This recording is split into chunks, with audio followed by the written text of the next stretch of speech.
Hi, my name is Terry Torres, and I'm the manager of the Filipino American National Historical Society Museum, or the FONS Museum.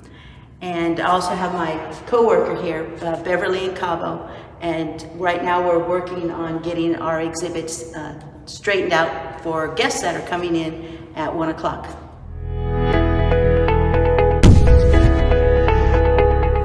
Hi everyone, my name is Orishwa Daniel Ituri and hope you're doing great wherever you are. On today's episode, I'll be taking you to the Filipino American National Museum. There's a popular saying they have here: if you know history, you know yourself. So please sit tight and let's listen to bits and bits and bits until we understand gradually the history of the Filipino Americans here in America. Tell me a little bit about yourself and this place. Okay. My name is Terry Torres, and I'm the Filipino American National Historical Society Museum Manager. FONS is a nationwide organization, a nonprofit, and there's 42 chapters across the United States. They collect the history of Filipino Americans, which was since the 1500s, and it is showcased here in the only National Filipino American History Museum. And like I said, the 1500s, the first Filipinos set foot on American soil. Well, at the time it was owned by Spain. The Philippines was owned by Spain.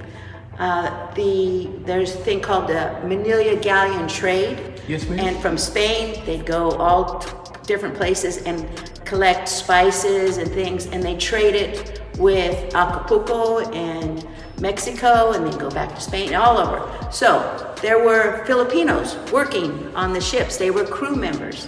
So in 1587, we found an actual ship record from 1587 that states there were Luzano Indios that came up to California. So this is a recording, and this talks about the first wave of immigration, and it talks about how in Morro Bay there was a landing on October 18, 1587 of Filipinos on this soil. So then there was the Spanish-American War in 1898, and that's when the United States colonized the Philippines. They won the land from Spain.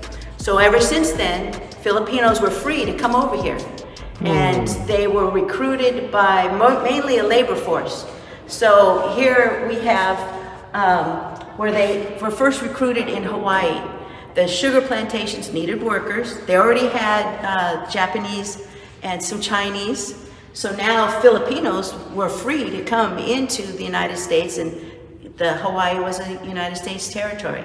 So they could come in by hundreds, thousands, free labor for the United States. Then they came to California, same thing, no limit on the immigration, so they could come in. And so that's why there's so many Filipinos in the United States. I used to ask myself when I came into the States, that was about 10 years ago, I'm like, how come do you have Filipinos everywhere in every sector? Yeah, because it was once a colony of the United States, just like Guam, Puerto Rico. Those were at the same time after the Spanish-American War. The first established village of Filipinos was in Louisiana in 1763.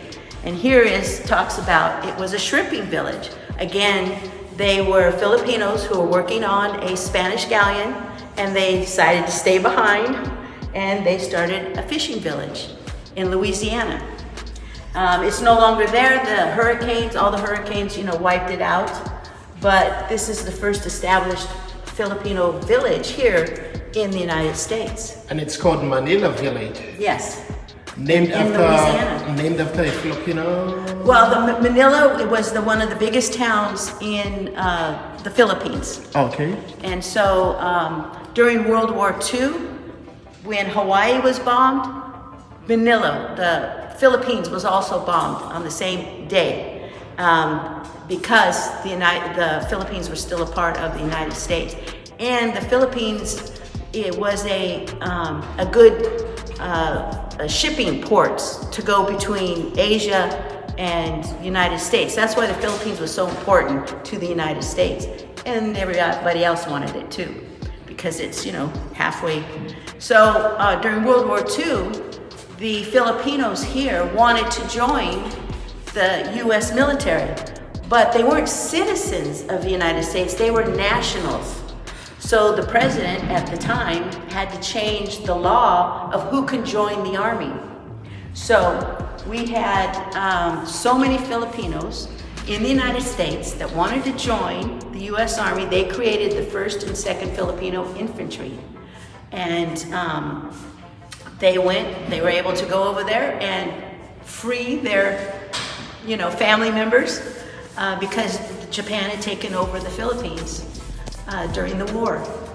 So there's a rich history of Filipinos in the United States. The Filipino-American history is also United States history, just like the Japanese, the Chinese, the African Americans. That they are the ones that form the history of the United States, and we're here to present it to the public and to get it taught in the schools. Only recently was ethnic studies started to include Asian American history. So that's what we're here for. So how come we don't hear so much about the Filipino history? Because because it is forgotten history. And that's what we're trying to do, is bring it back to the forefront. In the last 40 years, FONS has, we've written books, we've had educators start teaching it in their classrooms, but it's not a mandatory thing yet. But ethnic studies was started back in the 70s in San Francisco area. And the movement is building more and more to get it as a requirement. And here in California, there was a bill that was just passed that said they do have to learn, they do have to have ethnic studies before they graduate. So little by little, it's getting out there. And it just depends on where you are, that to hear the history.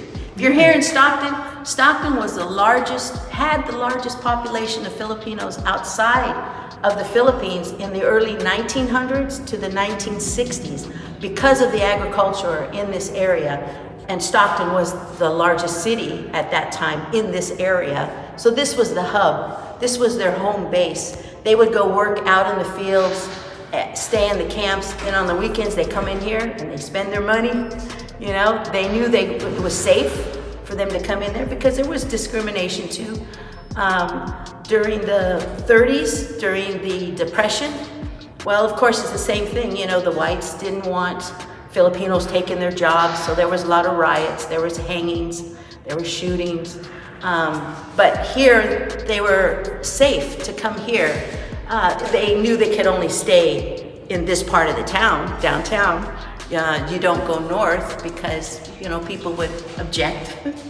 But now, and especially after World War II, because the Filipinos helped free the Philippines, helped out in the war, they became little brown brothers. So wow.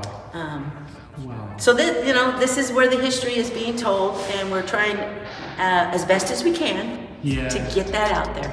Interesting. So when was this museum established? In the city of Stockton? We opened up in 2016, so we're still young. We fundraised since 1994, that's when Stockton was designated as the site to build the National Filipino-American History Museum. So we had to do a lot of fundraising, and then we finally got to rent this space in 2015. The landlord, he gave us a good deal to rent. He fixed everything up, the lights. We didn't have to pay for any of the remodeling. Wow. And so we were able to open the doors in October of 2016. And October is Filipino-American History Month. And October was chosen because of the Morro Bay landing in October in 1587. So we're still young, we're still growing. It's a small space, but little by little, we accept donations, and that's how we survive, basically. So, you know, we welcome people to come in and check us out. You can go to our website, fawnsmuseum.com, and if you want to come and visit right now, because of COVID, we lost a lot of our volunteers, so we do appointments only on the weekends. So if people call us or email us at least a couple of weeks in advance, then we can get a crew together to come out here. As you can see, we're fixing things up today because we have a speaker coming in to talk about the International Hotel in San Francisco, another milestone in Filipino American history. So we're preparing the space to have visitors. Yeah, like I know the Filipinos, you know, have really impacted the United States economy. You know, you can see them in every workforce, you know, hospitality, in the medical field. Yes, that's what this exhibit on this side is all about, all the different types of work Filipinos have done through the decades.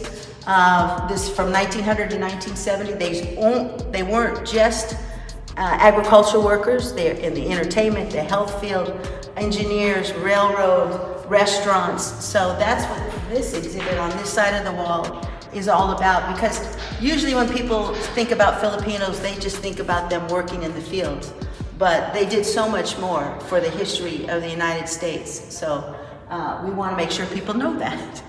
Wow, thank you very much. Thank you for the information. Okay, thank you.